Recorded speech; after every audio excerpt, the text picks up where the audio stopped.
My name is Amelia. When I look back on the last year of my life, I can hardly recognize the person I was before everything happened.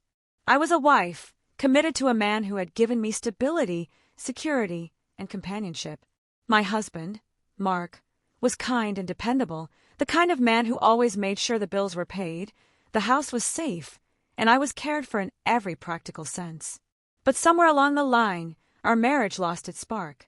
Conversations became routine, kisses became short and almost obligatory, and the bed we once shared with passion turned into a place for sleep rather than intimacy. I never imagined I would find myself in a situation where I kept secrets from him, let alone the kind of secret that now grows inside me. It all began when I reconnected with Ryan, an old friend from my university days. Ryan and I had shared an intense friendship back then, one filled with late-night study sessions, laughter over cheap coffee, and long walks across campus where the lines between friendship and something more blurred, but were never crossed. Life had pulled us in different directions. I married Mark, while Ryan pursued a career that took him across countries. 4 years we had no contact, until one ordinary afternoon, I received a message on social media. I'm back in town. Would love to catch up. At first, I hesitated. I knew Mark wouldn't like it. Not because Ryan had ever been more than a friend, but because my husband didn't believe in rekindling old relationships. To him, the past was meant to stay in the past. Still, curiosity and nostalgia got the better of me, and I replied. A week later, Ryan and I met at a small cafe downtown.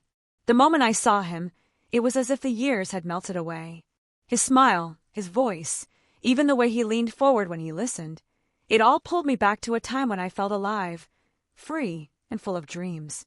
We talked for hours, laughing about old stories, sharing updates about our lives, and even dipping into conversations we had once left unfinished. When he looked at me, I felt seen in a way I hadn't felt in years. Mark loved me, I knew that, but Ryan understood me. There's a difference between being loved for what you do and being cherished for who you are, and Ryan always had a way of making me feel like I mattered beyond my roles as wife, homemaker, and partner. What began as innocent catch-ups turned into regular meetings. At first, I told myself they were harmless. Lunch once a week, the occasional evening walk, a phone call when I couldn't sleep. But I stopped telling Mark about them. It wasn't that I was outright lying. I simply omitted details. Just went shopping, I'd say. Caught up with an old friend from college. I once mentioned vaguely, leaving Ryan's name out entirely. That was the beginning of my secrecy, and with each passing week, it grew harder to hide. One evening, after a particularly long and exhausting day, Ryan offered to walk me home. The air was cool, and the streets were quiet. We walked in silence for a while until he stopped, turned to me, and said softly, "You deserve more than just routine. You deserve to feel alive again." His words pierced me because they echoed the thoughts I had buried deep inside. Before I could respond, he leaned closer, and I let him kiss me. It wasn't forceful or hurried. It was slow, tender, and filled with years of unspoken emotions. When we pulled away, guilt washed over me, but so did an undeniable truth. I wanted more. The weeks that followed were a blur of stolen moments. Afternoons in his apartment, secret phone calls late at night, excuses to Mark that I barely bothered to make convincing. With Ryan, I rediscovered a side of myself I thought had disappeared. He made me laugh, he held me close, and he touched me with a passion that reignited my own.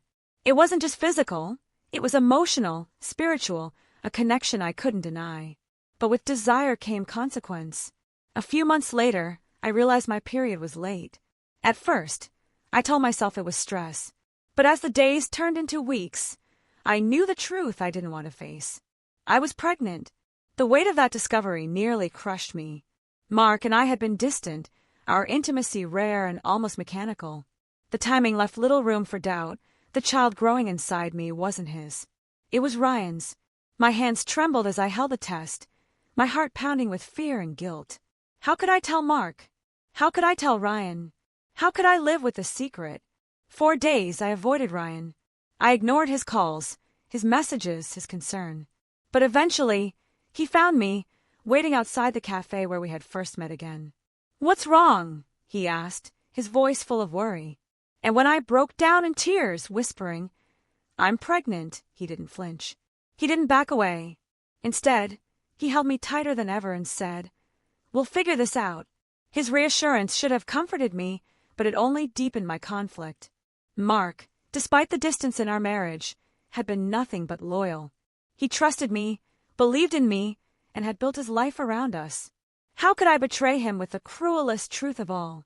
Yet how could I deny the connection I had with Ryan, the man who now shared not just my heart but also the fatherhood of my unborn child? As the months passed, I hid the truth. Mark was thrilled when I told him I was expecting. His joy cut me to the core, knowing it was built on a lie. He painted the nursery, attended doctor's appointments, and held my hand during ultrasounds, never suspecting the child wasn't his.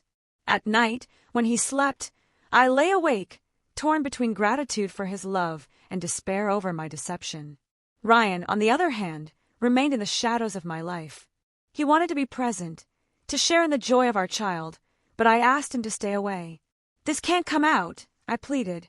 "If Mark ever finds out, everything will fall apart." He didn't argue. He respected my wishes, but I saw the pain in his eyes every time we parted. He longed for a life with me, but circumstances forced him to be nothing more than a hidden part of my story. Now, 8 months later, my body swollen with new life, the weight of my secret is heavier than ever. Each kick reminds me of the love that brought this child into existence, a love that both fulfills me and destroys me. I watch Mark painting final touches in the nursery, his face glowing with anticipation, and I wonder how long I can keep this truth buried. I see Ryan standing in the shadows of my memory, his hand brushing against my belly in a moment we shared privately, his voice whispering promises of love and protection. I am caught between two worlds, the safety of the life I built with Mark, and the undeniable passion and truth I found with Ryan. The child I carry is both a blessing and a burden, a living symbol of choices I can never undo. I don't know what the future holds. Perhaps the secret will remain hidden forever, or perhaps the truth will one day find its way into the light. But for now, I carry it alone, the memory of an old friend who became more than I ever expected, the love that both saved and shattered me, and the child who is proof that sometimes the past doesn't stay in the past. And every night, as I rest my hand over my growing belly, I whisper words no one else will ever hear. This child is love, even if it's forbidden. This child is mine, even if the truth can never be told.